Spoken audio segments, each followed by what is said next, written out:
അവിടെയും കേൾക്കും. അതുകൊണ്ടാണ് இன்று தெற்கு தேய்கிறது என்றெல்லாம் புலம்பிக் கொண்டிருக்காமல் தெற்கை உதாரணமாக காட்டிக் கொண்டிருக்கும் முக்கிய தலைவர்களில் மூலமானவர் ரஜினிகாந்த் அவர்கள். இதை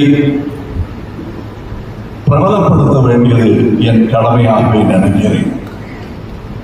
சித்தாந்தங்கள் எவ்வாறாயிருந்தாலும் அவர் கம்யூனிஸ்டாகவும் நான் சென்ட்ரிஸ்டாகவும் இருந்தாலும் மக்கள் சேவையில் அடையும் கேட்கும்.